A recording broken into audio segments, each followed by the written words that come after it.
Madoko wana manduwe tauya nadzo nhau dzanyasi zuva rochima 20 mwedzi waNyamavhuvhu.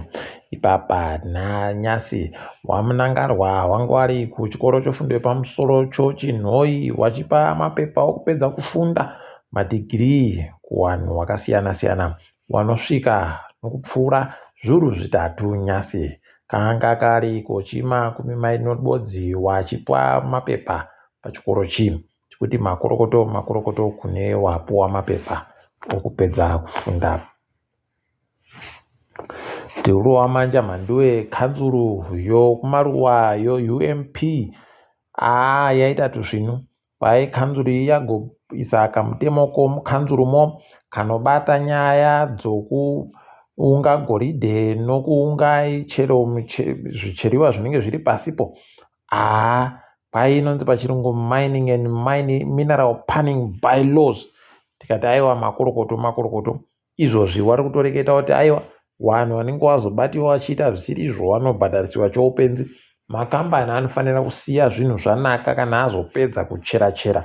Tikati ndo tuzvinhu hino kwedu kumudze wari kuitawo sei, wari kurekereiko kuzviitawo kana ipo pamutoko papa hino kuti kanzuru dzacho dziri kurekerei kuzviitawo dai wandokopawo kadhoiri rakanaka rakadandi tokuti vanhu mazezuru idi tiripo.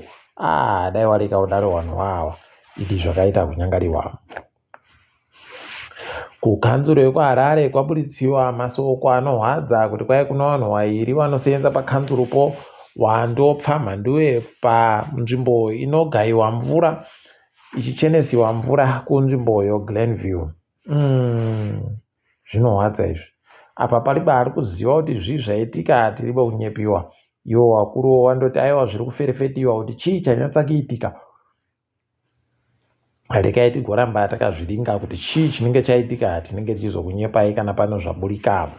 Ipapa kambani yoDinson Steel kwai yabvumirana kunyorerana pasi nokambani inonadzira magonyeti nomabhazi yoAVM yakanga yambonetseka kakunadzira mabhaziko kuno yati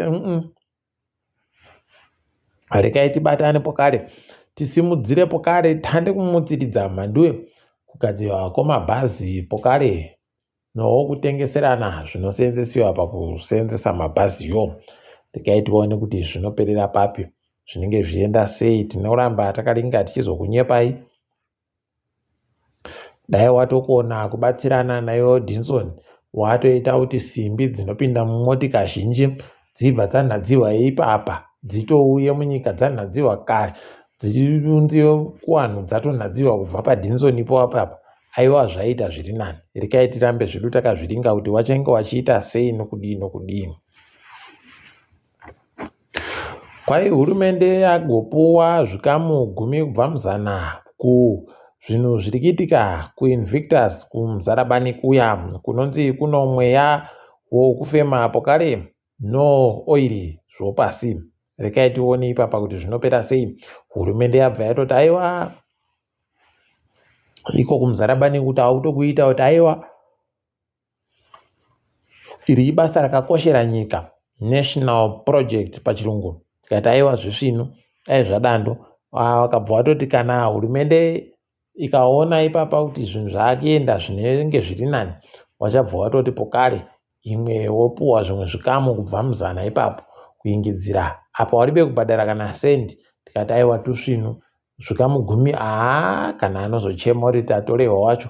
Hino chinondohwadza kundoti mapfeni aya basa ravo ndorokuba basi. Asi rekai tirambe takaringa apa zvino.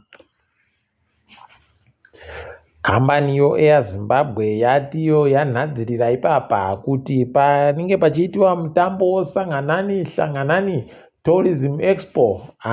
Wari kuda kuti wange wari kuenda nondege mhanduwe kwaMutare wachibva muHarare. Zvakuzonakidza manje. Maminitsi kana 30 basi watosvika kana maminitsi 20 chaiwo unenge watosvika kubva muHarare mumo. Rekai tione ipapa kuti vanozviita sei. Ticharamba zvedu takaringa tinenge tichikunyepai mhanduwe. Wozinara wari kutiwo panguva iri kuitiwa mutambo waagricultural show manduwe, waiuyai mubhadhare mari dzenyu dzochoupenzi. Wari kubhadhara mari dzoupenzi, wahwarawa wari kunzi wese tiri kuvabisira mari dzoita mahara. Ipapa wari kubhadharawo dzimwe dzochoupenzi, wari kubhadhara dzochoupenzi dzakaita muhwano pakati 50% pachirungu. Okare wanenge wari kuzoita zvekuda kubhadhara mari dzomutero, waiuyai mubhadhare tokubisirai kusvikira kuzvikamu 30 kubva muzana pamari dzamunofanira muchibhadhara. Wakaiteya mari, wakaiteya asi zvisvinhu zviri nani nanhasa umwe bana hwii manduwe, ukandenge wandopuwawo kana iwo 20 iwayo ndizvo wototenda nokutoti unoiboya baha yakarara nomanhede. Wozesa wari kuti kuhwange kwagaiwa magetsi anoita churu chibodzi nozana nemasere emamirioni mawati. Kukaribha kukagaiwa 400 wamamirioni mawati. Wakazvimira wega ne50 mamirioni mawati. Pabodzi pokuita churu chibodzi no533 mamirioni mawati. Tikaitione kuti zvinopera sei, nokuti zvinoramba zvichirwadza kuti magetsi atiri kuona kuchinja kwawo kuti anhadziwa akawanda, aingidziwa, aderedziwa, tiri kuzviona izvo. Tinondoona achindosaika zvemazuva ese, zvinova zvinorwadza. Wanhu padandemutande mhanduwe wadokera wari kunangidzirana, kunyombana nokureketana masoko ari kuita tusvinhu nonyaya yokuti vamwe vagotsigira kufarira pokero kuti akaenda kunyika yoitari kopaza mari ikweyo mhanduwe, kuitai kupura nomusana. Idihwi rekai henyu Jesu agoreketa kuti aiwa ngamera ingatopinde paburiro tsono pane kuti munhu mupfumi apinde kumambo hwokudenga. Elkamu. Nyaya dzacho dzinoita kurwadza. Ipapa wamwe wabva watoratidza kutoti wanenge wati kutoshuwirawo kutoti dai wapinziwo mukudya mariyo. Apa wanoreketa makwai vanoti iye pokero yu iye munangarwa mudiki wanenge wari pabodzipo.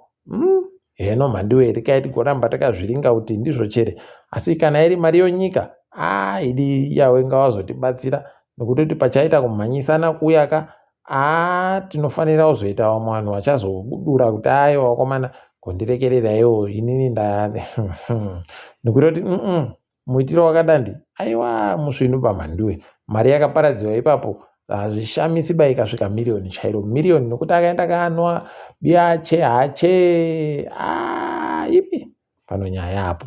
Asi rekai tiringedzo mutambo waina maikoronisi. Inini chikwata chiri kutamba mutambo bhora wokuti tiende kumutambo pasirese wegore rinouya, aiwa chapo aburitsa vakomana vache 23. Rekai tigoona kuti zvinenge zvipera sei. Tati taziva kuti vachazoburitsa chaiwo pavanenge vachitamba mubanani vachatamba noBenin, pokare noNiger. Zimbabwe cricket iri kuti aiwa mangwana mutambo watsvuka ropa mhanduwe, kwai nguva yasvika. Kuripe nguva isingasvike nguva yacho yekuti watambe noSri Lanka, aiwa kwai yasvika manje kureketa kuno. Rekai tigoona kuti vanenge vachizviita sei. Munondoziva mhanduwe kuti ukatoita kuisa mwoyo ipapa kutogara wakanhadzira kukabira mapiritsi BP nokutoti zvinoitiwa noZimbabwe cricket kana zvomanhiwuzvo zvinenge zviri nani, nokutoti pakaita kunyangariwa chaiwo mhanduwe. Rekai tirambe takaringa kuona kuti vanenge vachitamba sei. Mangwana wari kutamba mutambo wokutanga woODI tinenge tichikunyepai ipapo zvizere. Turinga dziri kuitika pasi rese. Kutandira muSouth Africa kwai mapata anoita zvematongerwo enyika aburitsa kuti akapuwa mari. DA yakagopuwa mari yakawanditsa kupfuura wese, ikaita mamirioni emari muSouth Africa 32, 32 million rands pachirungu. Action SA kwai ikaita zviuru 520. Apa ndiHerman Mashaba muridzi wepati ari kuisa mari yacho ikweyo. Osaya kuti ari kuiboyepe kuramba achibisa imomomo kuti warambe wachinzi wari mari dzavari kuboya. Rekai tigoona uko ANC mamiliyoni manomwe anozviuru mazana matanhatu 7.6 million rands pachirungu. Pakaita kuoma chaiko, unobva wanatsa kuona kutoti pano nyaya apo. Wakomana wamakombi muSouth Africa zuva ramangwana kuGauteng wagoti aiwa tiri kuda kuti vanhu vasenze, tiri kuda kuti tirambe mabasa isusu musoro kutakura vanhu ko tiri kuda kuti vanhu tireke kuvatakura zuva ramangwana. Regai tione kuti zvinenge zvichitekera sei. Dai wakasatofuma hawo wakaita kupfika mugwagwa kwavanogara ita kuya uku, regai tigare tichiona kuti zvinopera sei. Wakandopfika mugwagwa iyoyo dai waramaposa wakabva watondoburitsa masoja mandiwe kutoaisa ipapo, kutoti waburitsiwa mugwagwa kwese motika dzodzo dzatotakurwa nemasoja zvotopera zvakadaro. Regai tigoona kuti vanenge vachizviita sei nekuti zvine kujairana mukatimo.